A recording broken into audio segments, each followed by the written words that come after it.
High student, આપણે lecture 1 માં binary operation, associative binary operation, commutative binary operation, inverse element, identity element અને તેના બે થિયરમ વિશે અભ્યાસ કર્યો તથા તે બે થિયરમની આપણે પ્રૂફ આપી. આજે આપણે લેક્ચર 2 ની અંદર થિયરમથી શરૂઆત કરીએ. First theorem, let star is an associative binary operation. Let star is an associative binary operation on set A. Star is an associative binary operation on set A. તમને આપેલ છે. If A belongs to A, if one element A belongs to A is non-singular, means કે તમને એક element A A set A ની અંદરથી આપેલો છે, કેવો છે? નોન સિંગ્યુલર છે, means કે જેનો ઇન્વર્સ મળે છે તેવો. Then A inverse is also non-singular. એનો જે ઇન્વર્સ મળે કે A ઇન્વર્સ રહ્યો એનો મળતો હોય તો A ઇન્વર્સ પણ શું છે તો કે નોન સિંગ્યુલર થવો જોઈએ. And A inverse is A. આવું આપણે સાબિત કરવાનું છે. થિયરમ સ્ટેટમેન્ટ શું કહીએ? Let star is an associative binary operation. Let star is an associative binary operation on set A. If one element A belongs to A is non-singular. If A belongs to A is non-singular, then A inverse is also non-singular and A inverse is equal to A. આવું આપણે proof કરવાનું. જોઈએ proof. તો શું આપણને આપેલું છે તો કે let A belongs to A be a non-singular. Means કે એવો એલિમેન્ટ સેટ A ની અંદરનો આપેલો છે કે જેનો આપણને ઇન્વર્સ મળે છે. મીન્સ કે આપણે એને ડાયરેક્ટ લખી શકીએ કે સ્ટાર તમને બાઇનરી ઓપરેશન તરીકે આપેલું છે તો કે A સ્ટાર A ઇન્વર્સ, કેમ કે A is a non singular, means કે જેનો ઇન્વર્સ મળે છે એવો એલિમેન્ટ. A ઇન્વર્સ શું છે તો કે આપણે A નો ઇન્વર્સ લીધેલો છે તો A star A inverse is equal to identity, કેમ કે તમને એલિમેન્ટ જ એવો આપેલો છે કે જે નોન સિંગ્યુલર છે, મીન્સ કે જેનો ઇન્વર્સ મળતો હોય. મીન્સ કે સેટની અંદર એનો ઇન્વર્સ ઓલરેડી આવેલો હોય. મીન્સ કે A inverse belongs to A, તો કે A star A inverse is equal to identity also is equal to A inverse star A is equal to identity.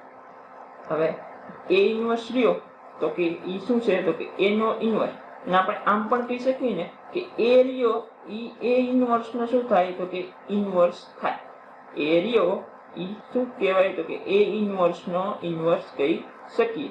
Right? કેમ કે A star A inverse is equal to identity, તો also A inverse star A કરો તો શું થાય? Identity થાય. તો કે બંને એલિમેન્ટ શું છે એકબીજાના ઇન્વર્સ છે એવું આપણે કહી શકીએ. તેથી therefore A is the inverse of A inverse. A is the inverse of A inverse. A is the inverse of A inverse. હવે A inverse નો પણ ઇન્વર્સ મળે, મીન્સ કે A inverse કેવો થાય તો કે it is non-singular. therefore A inverse is also non-singular. હવે A inverse નો ઇન્વર્સ મળ્યો શું આપણને તો કે એલિમેન્ટ A પોતે, મીન્સ કે નામ લખી શકીએ કે A inverse નો inverse is equal to A થાય.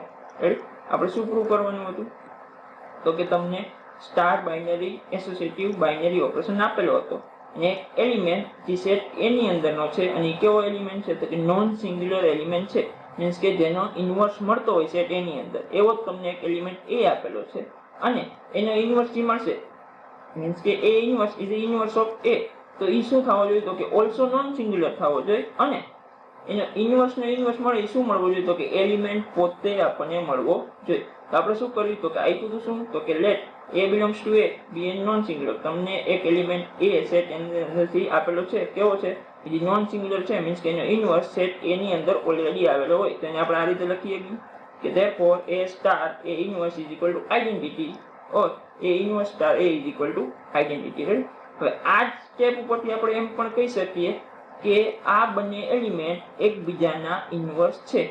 રાઈટ? તો કે અહીંયા એવું બને તો શું કહીએ તો કે A is an inverse of A inverse, કેમ કે A star A inverse equal to identity. જો A inverse હોય એનો ઇન્વર્સ થતો હોય તો A રહ્યો એ A inverse નો ઇન્વર્સ થાય ને થાય. therefore A is an inverse of A inverse. therefore A is the inverse of A inverse. તો ઇન્વર્સ મળ્યો, A ઇન્વર્સ ને ઇન્વર્સ મળે મીન્સ કે A ઇન્વર્સ કેવું બને તો કે A inverse is also non singular. અને શું મળે છે એનો ઇન્વર્સ તો કે A ઇન્વર્સ નો ઇન્વર્સ ઇઝ ઇક્વલ ટુ શું છે A, અને કેમ બતાવીએ તો A is an inverse of A inverse. A is an inverse of A inverse. Ready? તો આપણે થિયરમમાં શું સાબિત કરવાનું હતું? તો કે A inverse નોન સિંગ્યુલર થવો જોઈએ અને એને ઇન્વર્સ ને ઇન્વર્સ શું? તો કે A એલિમેન્ટ A પોતે મળવો જોઈએ. તો આપણને એ સાબિત થાય છે.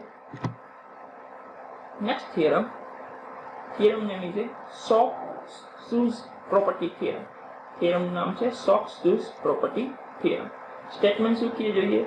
તો કે let star be an associative binary operation on set A. Star કેવો તમને બાઇનરી ઓપરેશન આપે? તો કે એસોસિએટિવ બાઇનરી ઓપરેશન છે કેના ઉપર? સેટ A ઉપર. if A and B two element if A and B two element belongs to A, set A ની અંદરથી તમને A અને B બે એલિમેન્ટ આપ્યા છે. કેવા છે? તો કે are non singular. Are non singular means કે જેના ઇન્વર્સ મળે છે અને એના ઇન્વર્સ કેની? તો કે સેટ A ની અંદર ઓલરેડી આવેલા હોય. મીન્સ કે if A and B belongs to A are non-singular, then સાબિત શું કરવાનું? તો કે A star B is also non-singular. Means કે A star B શું મળવો જોઈએ આપણને? નોન સિંગ્યુલર મળવો જોઈએ. મીન્સ કે એનો ઇન્વર્સ મળતો હોય અને એન્ડ બીજું શું? તો કે એનો ઇન્વર્સ શું મળતો હોવો જોઈએ? તો કે B inverse star A inverse એ શું થવું જોઈએ? તો કે A સ્ટાર B નો ઇન્વર્સ થવો જોઈએ.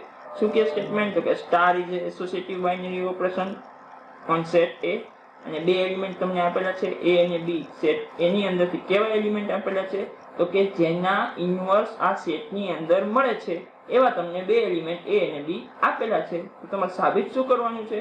તો કે A સ્ટાર B રહ્યો એ પણ કેવો થવો જોઈએ? નોન સિંગ્યુલર થવો જોઈએ. મીન્સ કે જેનો ઇન્વર્સ મળતો હોવો જોઈએ અને ઇન્વર્સ કેવો મળવો જોઈએ? તો કે A સ્ટાર B નો ઇન્વર્સ ઇઝ ઇક્વલ ટુ શું મળવું જોઈએ? તો કે B inverse star A inverse થતું હોવું. Now to proof. જોઈએ સાબિતી કરીએ. શું સાબિત કરવાનું હોય? તો કે A સ્ટાર B ને કેવો સાબિત કરવાનો? નોન સિંગ્યુલર સાબિત કરવાનો છે. મીન્સ કે એનો ઇન્વર્સ મળતો હોવો જોઈએ અને ઇન્વર્સ શું મળવો જોઈએ A સ્ટાર B નો? તો કે B inverse star A inverse મળવો જોઈએ. તો જોઈએ આપણને શું આપેલું છે? તો કે given that AB belongs to A are non singular. Means કે A અને B બે એલિમેન્ટ સેટ A ની અંદર આપેલા છે જે નોન સિંગ્યુલર છે. મતલબ કે જે બંને એલિમેન્ટના ઇન્વર્સ સેટ A ની અંદર આવેલા હોય. મીન્સ કે A inverse and B inverse are also in set A. હવે આપણે પ્રૂફ શું કરવાનું? તો કે A સ્ટાર B નો inverse B inverse star A inverse થવો જોઈએ. જો ઈ સાબિત થઈ જાય, આઈડેન્ટિટી આવે, તો A સ્ટાર B કેવો થઈ જશે? તો કે A star B is A non singular સાબિત થઈ જાય. તો જોઈએ તો કે આપણે Sock-Schuss પ્રોપર્ટી થિયરમ કીધો.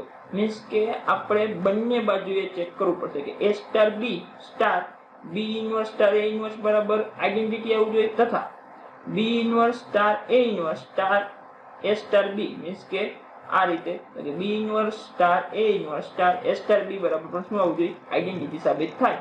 તો શું કહેવાય? તો કે B inverse star A inverse is a inverse of A star B અને A સ્ટાર B ને શું કહીએ આપણે? તો કે A સ્ટાર B નો ઇન્વર્સ શું મળે? B inverse star A inverse મળે અને A સ્ટાર B શું થશે? તો કે નોન સિંગ્યુલર થાય.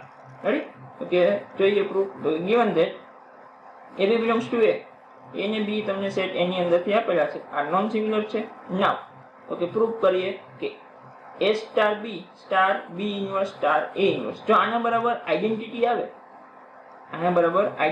તો આપણે કહી શકીએ કે B inverse star A inverse શું છે? તો કે A સ્ટાર B નો ઇન્વર્સ છે એવું આપણે કહી શકીએ. તો જોઈએ તો કે is equal to A star into બ્રેકેટમાં B star into B inverse star A inverse. Star is an associative binary operation. Ready? Next step is equal to A star B star B inverse star A inverse. તો B star B inverse બરાબર શું આવે? તો કે identity આવે.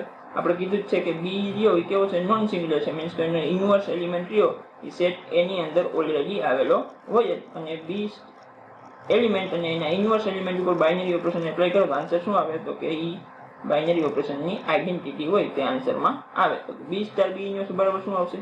E. Ready? તો કે is equal to A star B star B inverse is equal two E star A inverse as it is. હવે કોઈ પણ એલિમેન્ટ એને આઈડેન્ટિટી એલિમેન્ટ ઉપર બાઇનરી ઓપરેશન એપ્લાય કરો તો જે એલિમેન્ટ હોય તે આન્સરમાં આવે. તો કે અહીંયા આન્સર શું આવશે? E star A inverse is equal to A inverse is equal to A star A inverse. હવે A star A inverse A is a non-singular element of set A. Means કે એનો ઇન્વર્સ સેટ A ની અંદર already હોય જ નહીં. A inverse શું છે? તો કે સેટ એલિમેન્ટ A નો ઇન્વર્સ છે. તો A star A inverse is equal to answer શું આવે? આઈડેન્ટિટી. તો આપણે શું સાબિત થયું તો કે a star b star b inverse star a inverse is equal to શું આવ્યું તો કે આઇડેન્ટિટી આન્સર આવે મીન્સ કે આપણે કહી શકીએ કે b inverse star a inverse is a inverse of a star b પણ આપણે સોક્સુસ પ્રોપર્ટી થિયરમ થી સાબિત કરીએ છીએ સોક્સુસ પ્રોપર્ટી થિયરમ નામ આપ્યું મીન્સ આપણે બંને બાજુથી સાબિત કરશું કે b inverse star a inverse star a star b કરો તો પણ આઇડેન્ટિટી આન્સર આવે જોઈએ નાઉ b inverse star a inverse star a star b is equal to b inverse as it is star a inverse star a star b where star is an associative binary operation. Next step is equal to b inverse star a inverse star a star b star is an associative binary operation. Next to a inverse star a is equal to okay identity answer also apply. Therefore is equal to b inverse star a inverse star a is equal to identity star b. Next step okay b inverse as it is star e star b is equal to answer શું આવશે તો કે b and b inverse star b is equal to answer શું આવે આપણે તો કે answer શું આવશે આઇડેન્ટિટી આન્સર આન્સરમાં આપણે શું આવશે તો કે આઇડેન્ટિટી આન્સર આવે b inverse star b is equal to identity. હવે આપણે જોયું બંને બાજુથી એપ્લાય કર્યા સ્ટારની લેફ્ટ હેન્ડ સાઈડ સ્ટારની રાઈટ હેન્ડ સાઈડ કે a star b inverse star a inverse is equal to identity અને b inverse star a inverse star a star b is equal to also identity. Therefore આપણે કહી શકીએ કે a star b શું છે તો કે a star b is a non singular means કે એનો ઇન્વર્સ મળે છે અને એનો ઇન્વર્સ શું મળ્યો આપણને તો કે a સ્ટાર b નો ઇન્વર્સ શું મળ્યો આપણને તો કે a b inverse star a inverse એનો ઇન્વર્સ કહેવાય કેમ કે કોઈ પણ એલિમેન્ટને તેના ઇન્વર્સ એલિમેન્ટ ઉપર બાઇનરી ઓપરેશન એપ્લાય કરો તો આન્સર શું આવતું હોય છે આઇડેન્ટિટી આન્સર આવે. તો બંને બાજુ આપણે એપ્લાય કર્યા લેફ્ટ હેન્ડ સાઈડ અને રાઈટ હેન્ડ સાઈડ આન્સર શું આપે છે તો કે આઇડેન્ટિટી આન્સર આપે. Therefore a star b is known singular means કે a સ્ટાર b આપણે શું મળ્યો નોન સિંગ્યુલર મળ્યો અને એનો ઇન્વર્સ શું મળે તો કે a સ્ટાર b નો ઇન્વર્સ ઇઝ ઇક્વલ ટુ શું મળે તો કે b inverse star a inverse મળે મીન્સ કે આને કેમ કહેવાય તો કે b inverse star a inverse is a inverse of a star b. Ready આપણે થિયરમમાં શું પ્રૂવ કરવાનું છે તો કે આજ આપણે પ્રૂફમાં કીધી તો એ સ્ટેટમેન્ટ શું કહેતું હતું તો કે તમને star is associative binary operation હતો બે એલિમેન્ટ થી કેવા હતા નોન સિંગ્યુલર એલિમેન્ટ હતા અને સાબિત શું કરવાનું હતું તો કે a સ્ટાર b શું થવું જોઈએ નોન સિંગ્યુલર થવો જોઈએ અને a સ્ટાર b નો ઇન્વર્સ શું મળવો જોઈએ તો કે b inverse star a inverse મળવું જોઈએ. તો આપણે સાબિત કર્યું તો કે a સ્ટાર b શું મળ્યું બંને બાજુથી આપણે આને મલ્ટીપ્લાય કર્યા b inverse star a inverse વડે આન્સર શું આપે આઇડેન્ટિટી આપે મીન્સ કે a સ્ટાર b શું મળે છે તો કે નોન સિંગ્યુલર છે અને a સ્ટાર b નો ઇન્વર્સ શું છે તો કે b inverse star a inverse છે. રેડી